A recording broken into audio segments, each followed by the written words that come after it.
may consider this private. You don't have to answer this. But I know that your net worth is 2.2 as of the last report, 2.2 million, which is one of the lowest of all the cabinet members who appeared before this commission. And you've been married 25 years or something like that. That translates to a saving, an accumulation of net worth of about 88,000 per year, which, in the opinion of this representation, is a very moderate accumulation. You don't have to answer this, but we're just curious. The other thing that I noticed is that you seem to have a compound in Mabait Street, Teachers Village, where your other children live, and even a sister is also a resident.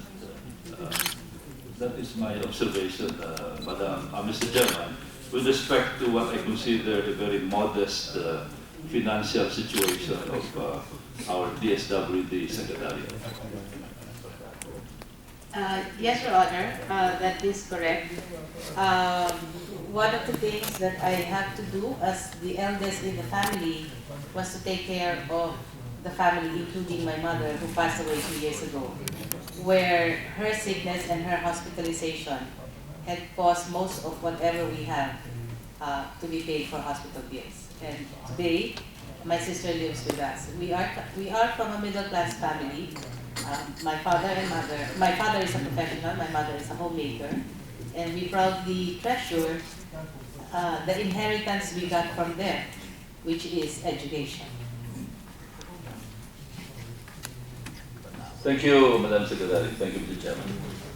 The Chair now recognizes our Majority Floor Leader, Congressman Budian. Thank you very much, Mr. Chairman. Good morning, Secretary. Secretary, I just wanted to bring out what is this point always an issue against you. And I believe that here in the Commission, we are obliged to somehow ventilate these issues before the Commission. If there is any body or commission like ourselves that has to ask these questions, it would be this commission, because we are indeed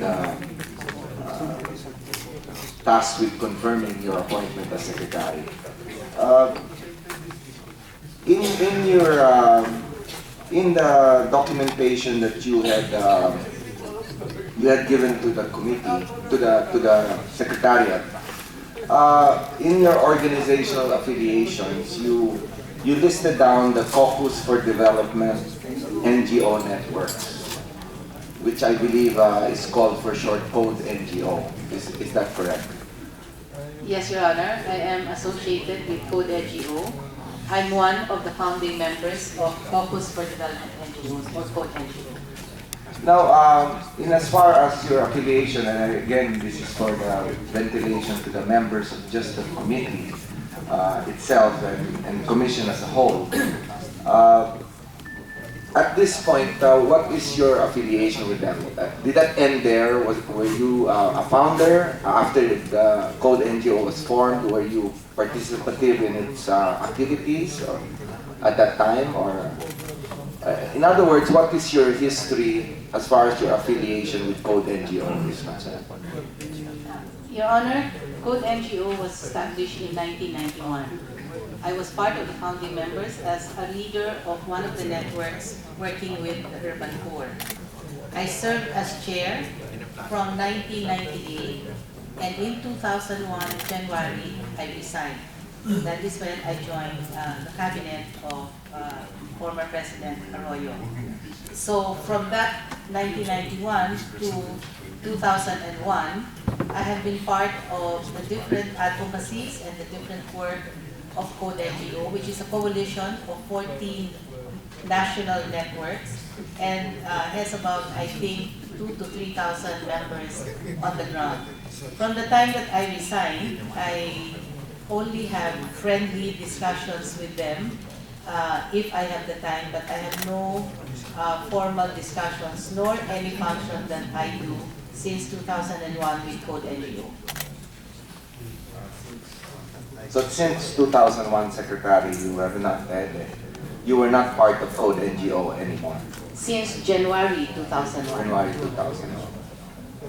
Now, Secretary, as you know, that I believe the House is presently investigating this, what is called the peace bonds, of which the Code NGO was the primary beneficiary of this particular bonds that were issued by the government.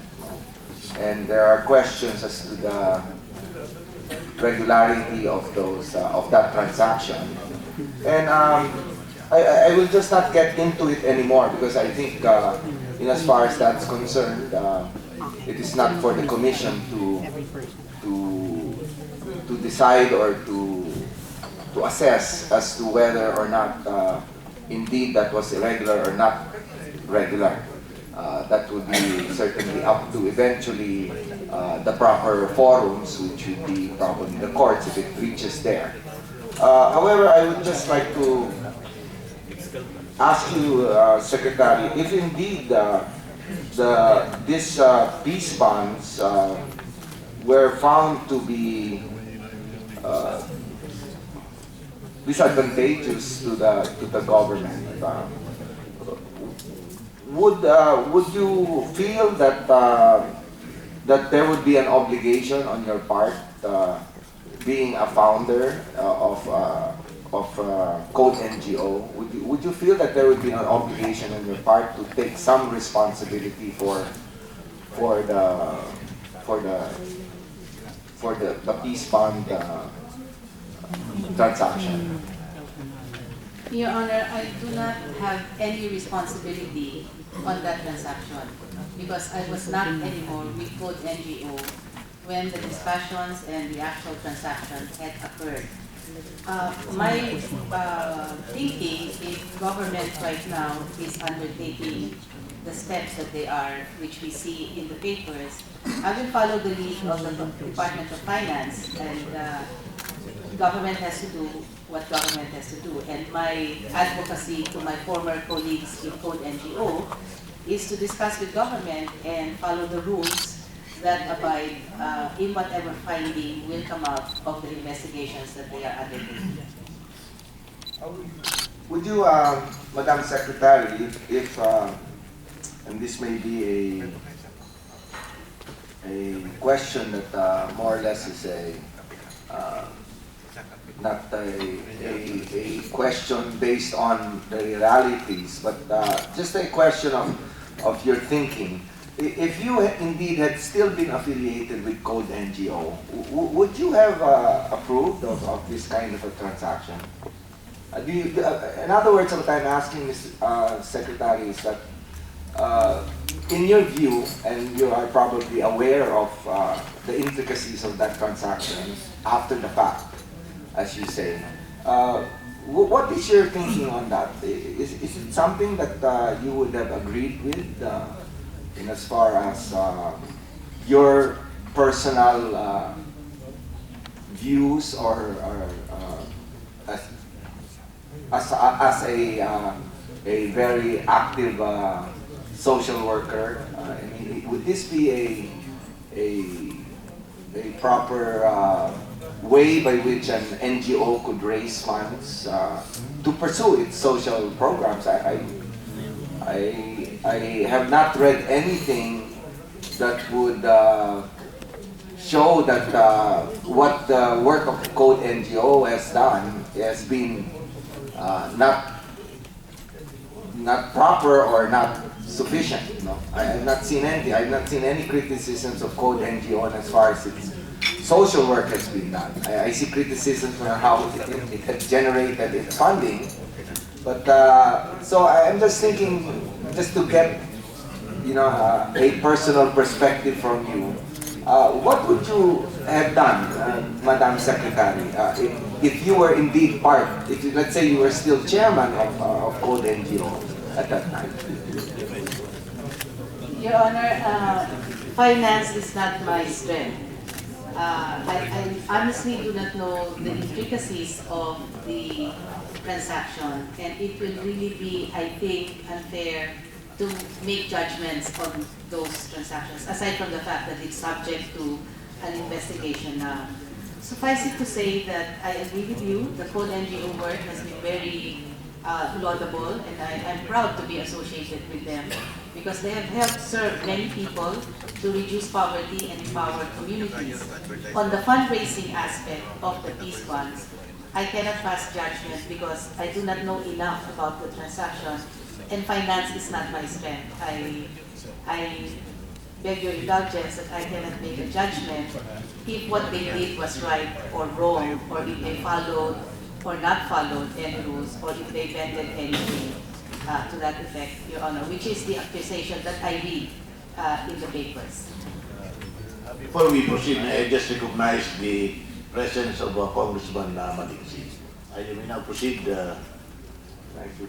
Thank you, Mr. Chairman. That's basically all the questions I had. I just wanted to be sure that these issues is ventilated before this commission, because if it's not, then it might be construed as being a lack of, how would you say, duty on the part of the commission to bring up this issue, which is the issues that are being brought up against the good secretary. I would also like to say that there are also cases that are in the report of our secretariat, and as the practice by the commission, any pending cases, we really do not consider any pending cases against the individual nominee, because we certainly are not a court of law, and certainly we are also not a commission in which we can pass judgment on a particular nominee because she has pending cases. That we leave up to the courts, and we feel that that does not bear upon the fitness and qualifications of the nominee if he or she has pending cases. So with that, Mr. Chairman, I end my questions to the good secretary and wish her good luck. Is there any other member who would like to pose questions or make inquiries to the Honorable Secretary? Congressman Marcoleta is recognized. Thank you very much, Mr. Chair, and I notice Senator